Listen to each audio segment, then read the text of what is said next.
Bonjour à tous. Aujourd'hui, on va s'intéresser au cas d'une entreprise qui s'appelle Vidrala. C'est un des leaders européens de l'emballage en verre. Et vous allez voir, son histoire est assez fascinante. Parce qu'à première vue, quand on regarde les chiffres, on pourrait se dire « Oula, il y a un problème ». Mais si on creuse un tout petit peu, on découvre une réalité bien plus complexe et, disons-le, pleine de contradictions. Et voilà, on arrive tout de suite au cœur du sujet, au mystère qui nous a interpellés. La question est simple, mais elle a de quoi laisser perplexe. Comment est-ce possible qu'une entreprise voit ses ventes chuter et que dans le même temps, la plupart des experts financiers vous disent « foncez, c'est un achat fort ». Ça défie un peu le bon sens, non? Allez, on va essayer de démêler tout ça ensemble. Alors là, c'est vraiment le choc de deux mondes, deux visions qui s'opposent totalement. D'un côté, on a le marché, qui est plutôt pessimiste. Il voit quoi? Des ventes qui baissent, une action qui flirte avec ses plus bas niveaux et des signaux techniques qui crient « vente forte ». Et de l'autre côté, on a les analystes. Eux, ils sont super optimistes. Ils recommandent achat, ils voient un potentiel de hausse de près de 30% et ils saluent ce qu'ils appellent une exécution opérationnelle supérieure. C'est le jour et la nuit. La grande question, c'est qui a raison dans cette histoire? Ok, pour y voir plus clair, il faut y aller étape par étape. On va commencer par éplucher l'oignon, si on veut, et la première couche, c'est évidemment le chiffre qui fait peur à tout le monde, le chiffre d'affaires, les ventes. Alors, regardons ce graphique. Il nous aide à comprendre d'où vient cette fameuse baisse des ventes. On part du chiffre de 2024 à gauche, et puis on voit deux choses qui tirent ce chiffre vers le bas. La première, c'est ce qu'on appelle un changement de périmètre. En gros, ça veut simplement dire que Vidrala a vendu une de ses filiales. C'est donc une opération ponctuelle. Ensuite, on a la deuxième baisse, la variation organique. Ah, celle-là, c'est bien la baisse réelle de la demande sur le marché. On voit donc tout de suite que la situation est un peu plus nuancée qu'un simple « les ventes baissent ». Voilà, c'est ça le point crucial à retenir. L'histoire n'est pas juste « les ventes ont baissé ». L'histoire, c'est « pourquoi elles ont baissé ». Et la réponse, c'est un mélange entre une opération stratégique exceptionnelle, la vente d'une activité, et une demande qui est, oui, un peu plus faible. Il faut absolument séparer les deux pour bien comprendre la situation. Bon, maintenant qu'on a éclairci l'histoire des ventes, accrochez-vous bien parce que c'est là que ça devient vraiment passionnant.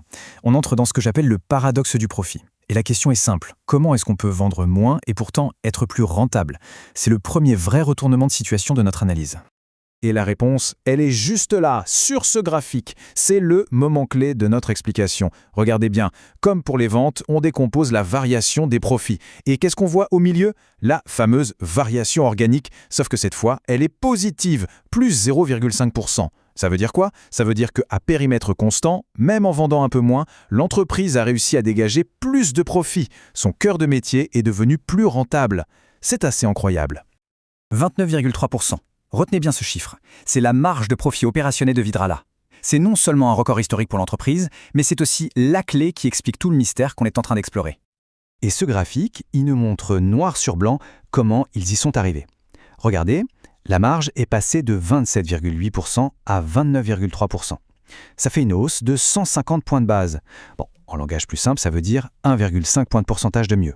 En à peine un an. Concrètement, ça veut dire que pour chaque 100 € de bouteilles vendues, l'entreprise garde 1,50 € de plus dans sa poche qu'avant. C'est la preuve d'une gestion des coûts absolument impeccable. Ok, on a vu les ventes, on a vu les profits, mais ça ne suffit pas pour vraiment juger de la santé d'une entreprise. Il faut aussi regarder ses fondations, sa structure. On va donc s'intéresser maintenant à la solidité de son bilan, à ce qu'on pourrait appeler sa forteresse financière. Regardez-moi cette courbe. La chute est spectaculaire. La dette nette de l'entreprise a été réduite de plus de la moitié en une seule année. C'est juste énorme. Ça montre une discipline financière en béton armé et surtout ça prouve que l'entreprise génère énormément de cash. 0,3, c'est un ratio clé, celui qui mesure la dette par rapport aux profits annuels. Un chiffre si bas, c'est rarissime. Pour donner une idée, ça veut dire qu'il faudrait à peine quelques mois de profit à l'entreprise pour rembourser l'intégralité de sa dette. C'est le signe d'une santé de fer. Et pour bien se rendre compte à quel point ce chiffre est exceptionnel, il suffit de regarder la concurrence. Veralia est à 2,6, Oiglas à plus de 5, Vidrala avec son 0,3 n'est pas juste un bon élève, c'est le premier de la classe et de très très loin. En termes de solidité financière, ils sont tout simplement dans une autre catégorie. Bon, maintenant, on a vraiment toutes les pièces du puzzle. On a vu les ventes, la rentabilité record, la dette quasi inexistante. Il est temps de tout rassembler pour enfin répondre à notre question de départ. Pourquoi est-ce que le marché et les analystes ne voient absolument pas la même chose quand ils regardent Vidrala? En fait, la clé de tout ça, elle tient en deux mots. Avantage concurrentiel. On appelle ça aussi un mot en anglais, comme les douves d'un château fort. C'est cette capacité qu'a une entreprise à se protéger de ses rivaux sur le long terme pour défendre ses profits et ses parts de marché. Et le château de Vidrala, il est très bien protégé. D'abord par une maîtrise des coûts incroyable. Ils sont ultra efficaces et très malins. Par exemple, ils ont déjà sécurisé 75% de leurs besoins en énergie pour l'année prochaine. Ensuite, leurs clients sont très fidèles. Pourquoi ? Parce que changer de fournisseur de bouteilles quand on a des moules sur mesure, c'est un vrai casse-tête. Leurs usines sont aussi pile là où il faut, près des clients, ce qui économise des fortunes en transport. Et enfin, ils ont la capacité de répercuter les hausses de coûts. Bref, ce sont toutes ces forces, un peu invisibles, que les analystes voient très bien. Et voilà, on boucle la boucle. On a d'un côté le marché qui réagit à l'actualité chaude au court terme, il voit vente en baisse, le cours baisse et il panique un peu. C'est la vision momentum. Et de l'autre côté, on a les analystes qui, eux, prennent du recul. Ils voient la qualité, des marges qui explosent, un bilan en béton, des avantages concurrentiels solides, c'est la vision valeur.